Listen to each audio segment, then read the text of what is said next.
En la historia de México hemos tenido, por ejemplo, presidentes frívolos, presidentes corruptos, presidentes traidores, pero nunca habíamos visto que a toda una administración se le estuviera equiparando con vínculos con el narcotráfico. O sea, había habido, sí, que sí un procurador, que sí un secretario de Estado, pero no toda una administración en donde vemos que las confiscaciones de los narcóticos se han disminuido, el arresto de estos grandes capos también pues se ha disminuido de manera sensible, las deportaciones también se han disminuido. Entonces, y las alianzas, cuando habíamos visto un presidente que liberara al hijo de un narco o que fuera a ver a la mamá de un narco que está preso en una cárcel de alta seguridad. Entonces, todos estos indicadores son factores de irritación tanto en México como en los Estados Unidos. ¿Qué onda con los gringos y México, Ángel?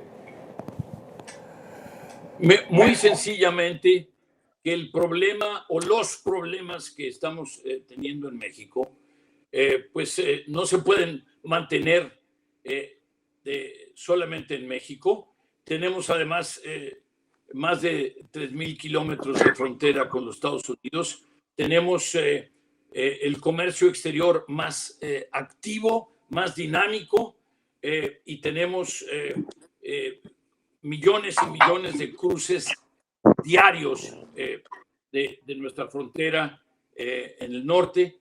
Así es que lo que sucede en Estados Unidos nos afecta fundamentalmente, sobre todo a los Estados Unidos, pero también nos afecta a los mexicanos. Y lo que pasa en México les afecta a los Estados Unidos. Y ya está sucediendo eso. Es decir, primero la prensa. En segundo lugar, el tema de la democracia, el tema de las libertades en México, el tema de la libertad electoral, el tema del INE, ya se volvió un tema no solo en los periódicos, sino también en el Congreso de los Estados Unidos. Ya se le pidió al propio gobierno de los Estados Unidos que intervenga o que vea el tema, que analice el tema de la calidad de las instituciones democráticas en México. Pero además, ya estamos viendo que hubo este terrible, trágico episodio con estos ciudadanos norteamericanos, que por cierto, mencionabas que habían venido aquí a echar relajo. La verdad es que aparentemente cruzaron con objeto de tener algún tratamiento de tipo médico. Y estamos hablando de que es una de las ventajas comparativas que tiene México, porque todavía hay, al igual que en México, muchas gentes en Estados Unidos que no tienen cobertura de esos planes de servicio médico y por lo tanto vienen a México a resolverlos.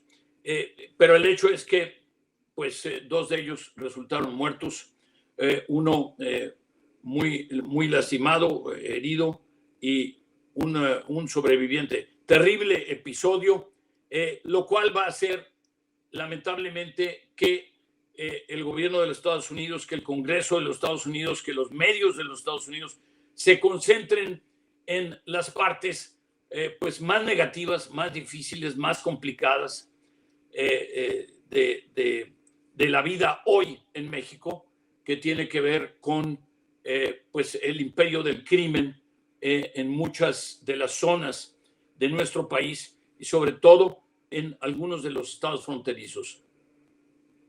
Pero eso que dijeron de que querían proponer que declaren a México territorio terrorista y que puedan entrar, ¿es una amenaza o no lo ves factible? No, esto no tiene ningún sentido, no sucederá.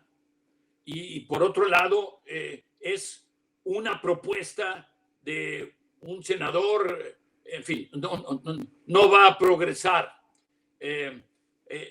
Lo que sucede es que ya está siendo México tema, ya está siendo motivo de discusión, pero lamentablemente lo malo es decir, los aspectos malos, los aspectos negativos, en lugar de tantos y tantos aspectos positivos que tiene la vecindad y que tiene esta creciente corresponsabilidad, esta creciente compensación que tienen las dos economías.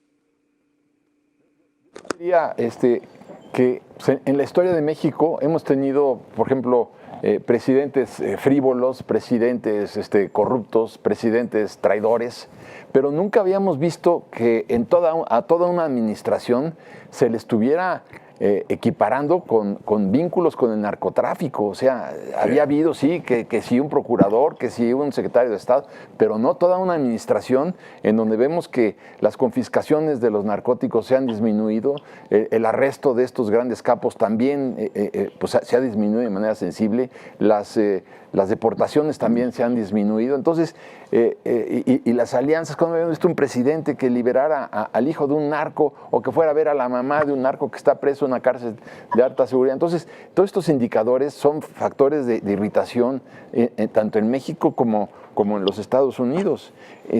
Yo creo que ahora tampoco podemos ignorar que vienen las elecciones en los Estados Unidos el año que entra. Entonces, este fenómeno de politización electoral en los Estados Unidos va a hacer que México sea la piñata. ¿Por qué la piñata? Pues porque vamos a estar en el candelero hablando de la migración. Nada más han repatriado a 700,000 mexicanos. En el gobierno de Peña Nieto, por más que sea un gobierno criticado por la corrupción, prácticamente se había disminuido y anulado la migración hacia los Estados Unidos. Ahora son 700,000 mexicanos que regresan. Ya no son hondureños, ya no son guatemaltecos, no solamente. Ahora la mayor parte son mexicanos. Entonces, pero junto con esto el fentanilo. O sea, las relaciones bilaterales se están complicando por el fentanilo y se están complicando también por la migración. Hay una hipersensibilidad en la Casa Blanca. Yo veo, y en el Congreso de los Estados Unidos, también propiamente como consecuencia de la sucesión presidencial allá, ¿no? Entonces, no solamente es ese problema, sino el maíz transgénico, que también es un dolor de cabeza para los Estados Unidos, porque el gobierno mexicano dice, no, es dañino para la salud, pero no lo han podido probar, ni lo podrán probar. Entonces, ahí tenemos un tema. El otro tema es un poco lo que está viendo Ángel en Houston, es el tema eléctrico, ¿no? O sea, vamos a ir a un foro, vamos a ir ¿a dónde vamos a ir a dar? Entonces, hay muchos enfrentamientos en este momento con los Estados Unidos y para mí es un motivo de preocupación. Yo coincido con él que efectivamente no se va a poder dar una invasión porque sería de consecuencias terribles. Yo no me imagino, entre otras razones, cómo lo vería el ejército mexicano que asistiera a una invasión porque la Constitución no sucederá, no, absolutamente no. Yo también estoy... Pero sí quisiera separar las dos cosas. En un caso estamos hablando de esto muy, muy serio, muy grave que tú hablabas al principio, es decir, de cómo se está caracterizando a todo un gobierno exacerbado por el proceso electoral que ya inicia en los Estados Unidos y que tiende a exagerar todos los puntos de vista. Y por otro lado, tenemos los temas estrictamente comerciales, que son temas de dinero, son temas de negocios, y como el tema del maíz o como el tema eléctrico al que tú te referías hace un momento, y que nos ha diferido o simplemente cancelado, anulado decenas de miles de millones de dólares de inversiones en México que nos hubieran servido para crecer más rápido y para generar mayores empleos. Son dos cuestiones diferentes. La primera de ellas, gravísima en términos de cómo y en qué términos se está discutiendo a México en los Estados Unidos. Y la segunda, los temas comerciales que no hay que convertir en temas de soberanía. Sería un error muy, muy serio, muy garrafal el convertirlos en temas de soberanía cuando son temas de negocios. Ya, y terminamos. Yo entiendo tener socios. Bueno, claro. Lo entiendo perfecto. Es un hecho que somos socios del tratado más importante del mundo. Sí. Y somos 3 socios. 1.200 millones de dólares Sí, diarios. Y somos 3 socios, o sea, no es que somos 4.500. No. Entiendo que uno de mis socios esté relativamente operado del cerebro y el otro socio esté normal y el otro esté normal. Lo entiendo. Lo que no entiendo es que este socio medio operado del cerebro, diga que Rusia es maravilloso y los rusos dicen, estamos pensando en que ya vengan a Rusia los mexicanos sin visa. O sea, resulta que está haciéndose brother de un enemigo de nuestros 2 socios. Y del mundo. Igual que China, ¿no? Sí. Y luego este socio medio enfermo del cerebro, en lugar de decir que es la invasión de Rusia a Ucrania, dice es guerra. Que no es guerra, es invasión. Es una invasión. Bueno, ¿hasta cuándo crees, Ángel y Paco, que pueden aguantar la tolerancia los 2 presidentes normales de su socio operado del cerebro?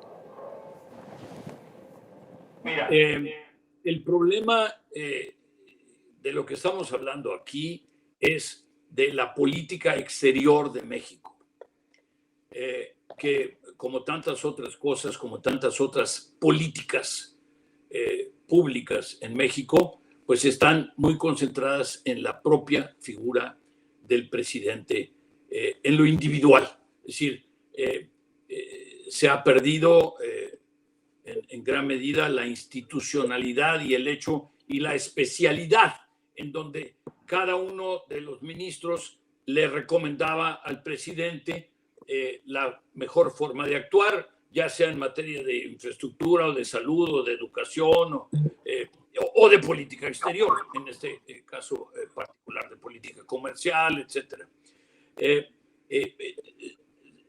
Se ha concentrado mucho en la figura del presidente, pero además las decisiones últimas se llevan a cabo por el propio presidente. Es muy serio porque finalmente nadie es todólogo, ¿sí? Nadie tiene la omnisabiduría. Se necesita que en un buen gobierno se necesita que los ministros, que los subsecretarios, que los directores generales planteen posiciones, opciones para que el propio presidente pueda tomar la última decisión, sí, pero con todas las opciones enfrente y los pros y los contras y sobre todo el hecho de que estamos hablando aquí de una parte fundamental de nuestra política exterior y tiene que ver en particular con la relación con los Estados Unidos. Ya nos vamos, pero... Muy bien, a ver, vamos a las actualizaciones de los numeritos y a ver todo. Tenemos 4,800 likes, está padrísimo, ya casi, o sea, ya superamos la meta, vamos a llegar a los 5,000, estoy segurísima. Tenemos a más de 6,500 personas conectadas,